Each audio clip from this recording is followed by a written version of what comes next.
Hello, thank you for the invitation. The goal of this talk is to try to explain you the basics of immuno-oncology. How do I go to the next slide? Yeah.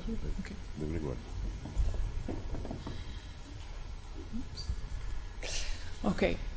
Okay. So the real paradigm, which is of the immuno-oncology that is ongoing at the moment, is that historically we were treating tumor cells, and our therapy was directed against tumor cells. So that's the way we developed chemotherapy, radiotherapy, and targeted therapy.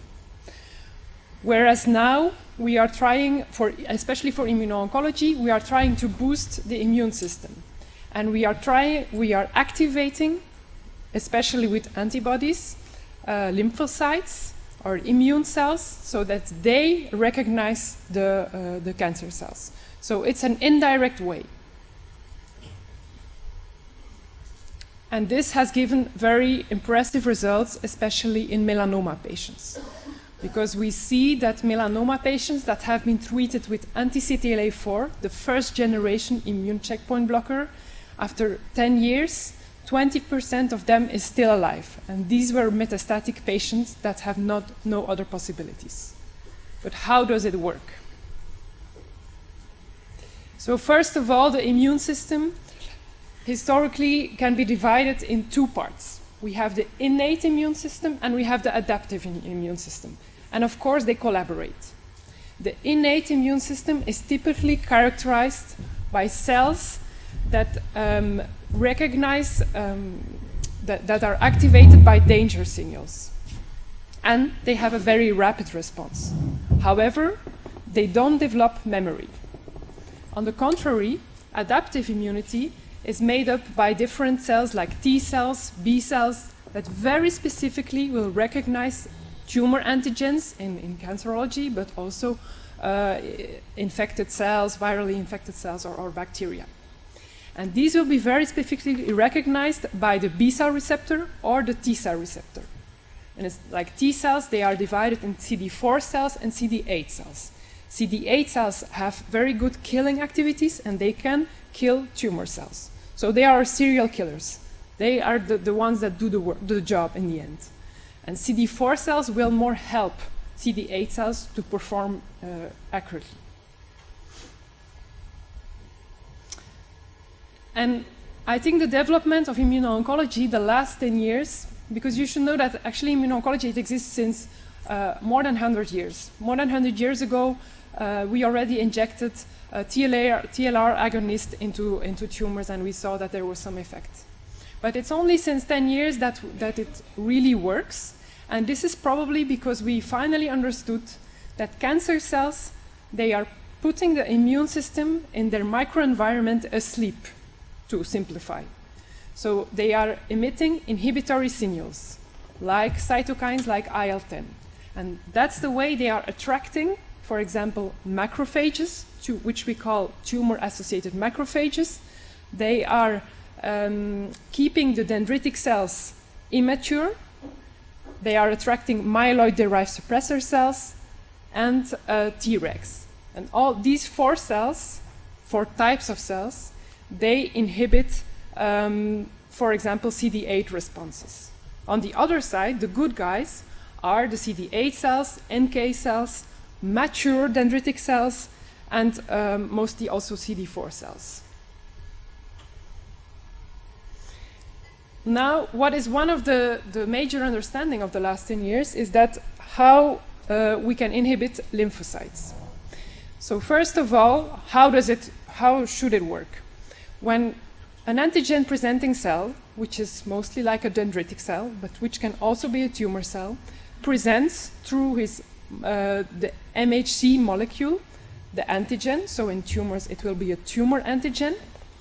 So it's just mostly it's just a short peptide. This complex will be recognized by the T cell receptor. And the T cell receptor will induce T cell activation. However, to induce good T cell activation, you need a second signal. And this second signal is made up by a molecule which is called B7 or CD8 or CD86, which bind to CD28. Both signals will activate T cells. However, the immune system has developed a lot of strategy not to get overactivated, because otherwise we get autoimmunity, like patients with RA, with Crohn, or with other autoimmune disease.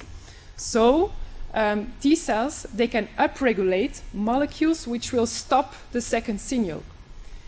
And one of these molecules is CTLA4. So CTLA4 has a higher affinity for B7, and therefore will prevent B7 to bind to CD28, and no second signal will go on.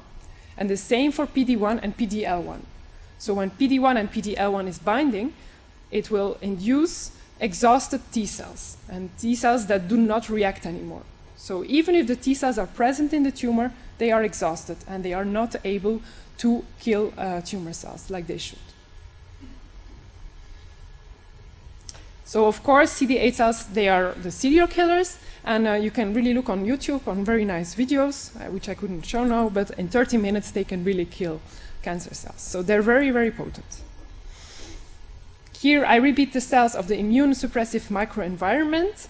So we have the immature dendritic cells, Tregs, myeloid-derived suppressor cells, which is a group of cells which we do not really understand at the moment, but there's a lot of research going on, and macrophages.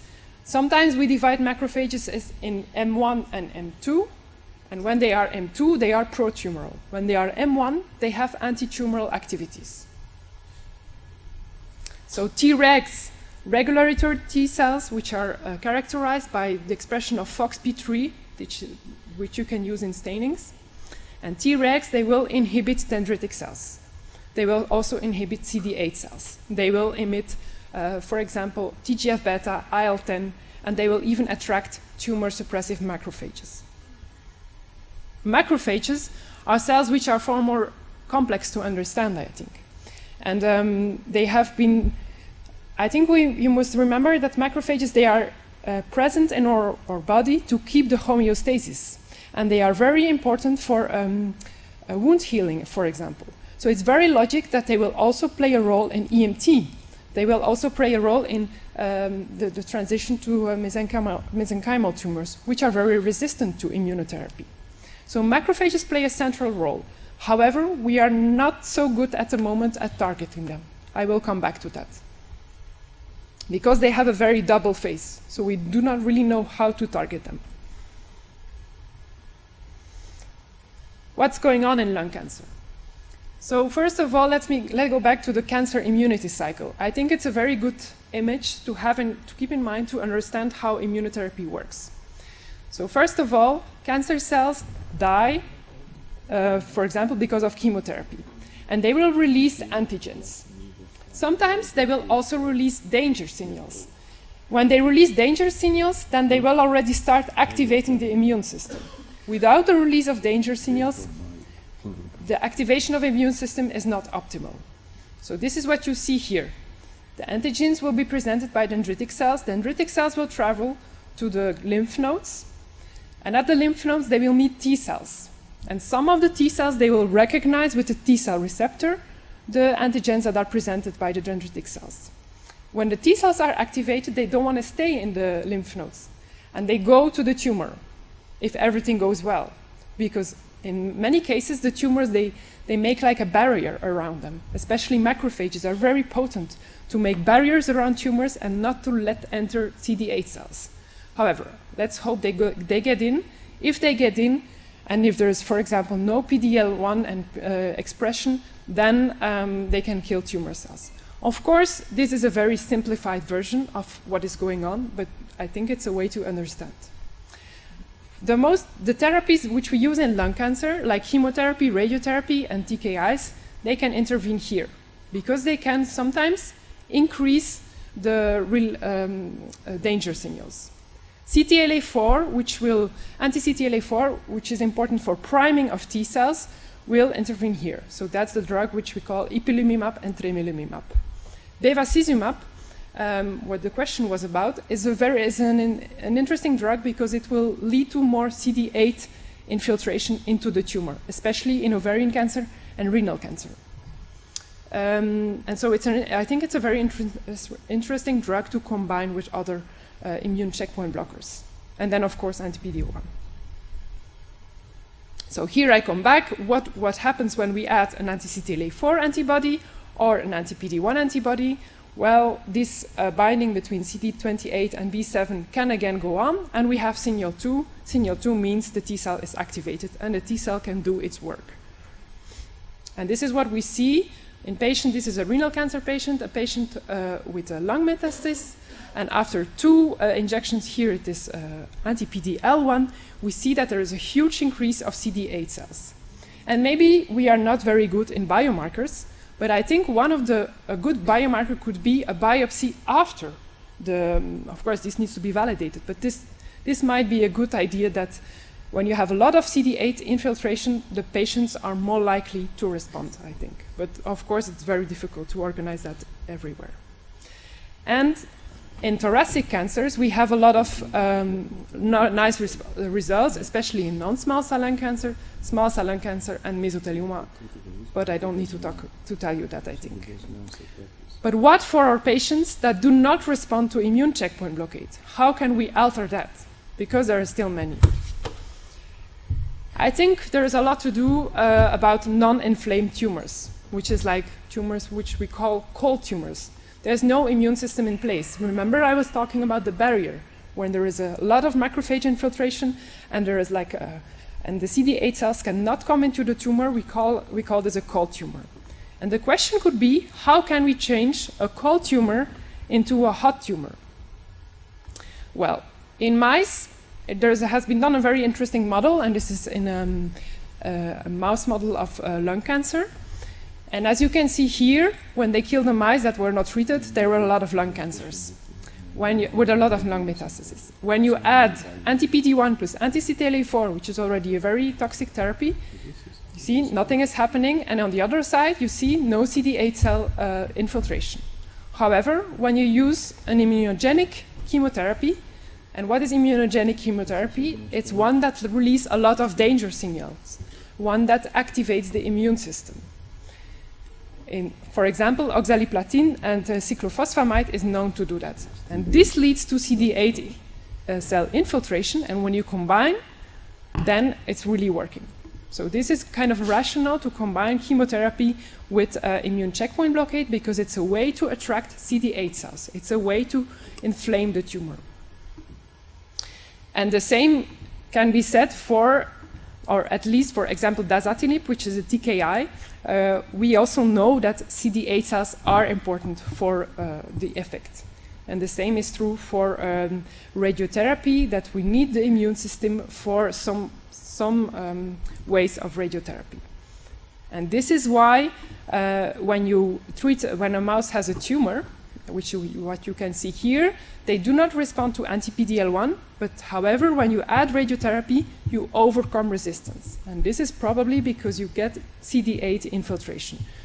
So, in conclusion, this is the conclusion of these experiments show that when you add immunogenic drugs, which could be chemotherapy, which could be radiotherapy, or TKIs, and of course, this needs to be further demonstrated in human, because this is mostly mouse data, what I showed you, but we think that it is also happening.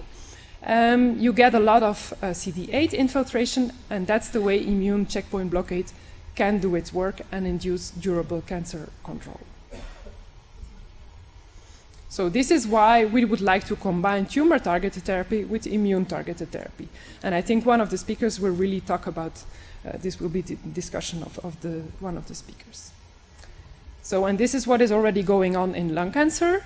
We combine already pembrolizumab with chemotherapy, and at first sight it shows better responses. However, I'm a little bit worried about memory, because we are not sure that chemotherapy might maybe kill the memory T cells, which are also important for long-term effects. So we will see how this is only 20 months. So I hope it will work. And some future perspectives. So we already know that combining immune checkpoint inhibition works in melanoma, because patients almost have almost 50% response rate, which is very impressive, I think, with anti-PD-1 plus anti-CTLA4. However, if you have 50% of your patients that have a grade 3 toxicity, it's a lot, I think, because that means you have to hospitalize half of your patients. That's that's a challenge, I think. So that's why there is a lot of new developments and we are looking for new immunomodulators. And at the place where I work at the phase 1 unit. We are testing all these antibodies against activating receptors, which means that on one side we try to activate the T cell, and on the other side we try to less inhibit. And we are trying to combine this, especially with antibodies like LAG3, anti-OX40, and results. I think every conference we will go to now will show some of these results. And in preclinically, this also shows that when you combine, for example, LAG3 and 4-1BB, you have more CD8 infiltration of tumor-specific T cells. Of course, these are mice and are not human. So we have anti-CTLA4, anti-PTL1, but we also have anti-LAG3, anti-OX40, anti-4-1BB, anti-GITR, and I think these are all antibodies which you will hear about more in the future, and they probably mostly act here in the end.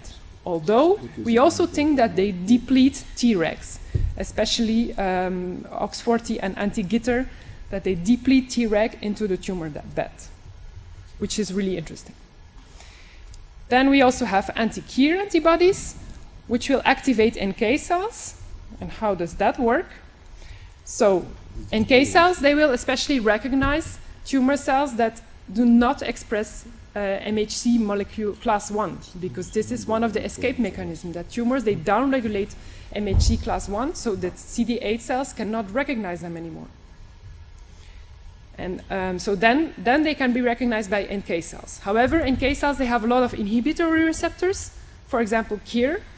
And so there is an anti-KIR antibody, which has shown some promise, and which is the first antibody to show that NK cells can play a role in human tumors, because up to now it was mostly shown in mice, and it was immunology, especially NK cell immunology in mice and human, is not very similar. So that's why it's interesting.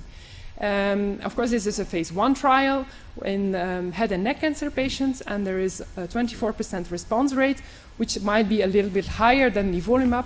This needs to be further developed, but it might be a first signal, which I want to share with you. And then last but not least, what do we see when we look at secondary resistance? There are a lot more papers coming out on this, and we see that especially in the PD-L1 resistant tumor bed, there is a lot of myeloid-derived suppressor cells, and they express, for example, CSF1R, VEGFR, so VEGF, remember, bevacizumab, and M2 macrophages, which also express CSF1R. So it might be interesting to target macrophages, although that's not an easy task, I think. A way to do this, because macrophages, they are mostly attracted into tumors. So how does it work? Cancer cells, when they travel around the body, they are releasing CCL2. CCL2 is recognized by the CCR2 receptor. This activates the immature EM as immature monocytes. These are cells that everybody has. They are activated and they are recruited into the tumor bed, where they are differentiated by the molecule CSF1. And very interestingly, there is a molecule developed against this CCR2, and which has been combined with FOLFIRINOX in pancreatic cancer. You know, pancreatic cancer doesn't respond to immunotherapy. It does respond a little bit to chemotherapy, but in the end, the prognosis is very bad. So we have a lot of work to do. And what we know is that there's a lot of macrophage infiltration in pancreatic cancer. So they did that, and they have very interesting results. Of course, also phase 1b trial, you cannot compare. But these are the FOLFIRINOX results, because they also FOLFIRINOX only. So it was patients that with locally advanced pancreatic cancer, inoperable. And when you add FOLFIRINOX during 6 months plus this anti-CCR to TKI, because it's an oral medication, you see that there is a huge decrease of the tumor, and a lot of patients could be operated. So I really think this is a molecule to be followed on, and I really would like to work with it, but I don't at the moment. So we have a lot of ongoing clinical combinations. immune checkpoint blockers, which the other speaker will talk about. We also have intratumoral therapies, conventional therapies, which we combine with anti-PD-L1. I mean, there's going to be a whole plethora of new molecules. And this is my last slide to try to which are my challenges actually for immunotherapy in the next coming years. So one of the challenges could be to do a lot of more intratumoral injections. This is something that we started. It's very challenging because which dose do you have to give? Do you have to adapt the dose to the amount of tumor? I mean, there's really a lot of challenges, but it's very interesting, and it could decrease toxicity. Because toxicity, especially with the combination treatments, is really a challenge, I think. And also because we see very rare toxicities. Predictive biomarkers, as another speaker is going to talk about it, it's very important, I think, especially to decrease financial toxicity because it's too expensive. We cannot give it to everyone, so we have to find the right patient. Treatment duration, that's maybe the good thing. The patient that had toxicity and that stopped, a lot of them, they are still in response. So we will see in a few years what is happening to these patients and how long do we need to treat. I think that's a very big question. And then some clinical questions is pseudoprogression. Patients, what is pseudoprogression? And does it really exist in lung cancer or is it only in melanoma patients? It's an open question, but I think it's less than in melanoma. At IGR, we have some hyperprogressive patients, which is really a drama. It's patients that after 2 months, they come back and they had a stable disease and all of a sudden they have hundreds of metastases. Then you should really stop and then you really have the impression that you have been deleterious. And then the last question for me is like, do we have to combine, for example, chemotherapy and radiotherapy together with immunotherapy, or like the experiments I showed you, should we prepare the microenvironment in order to respond and not do it at the same time? Thank you very much.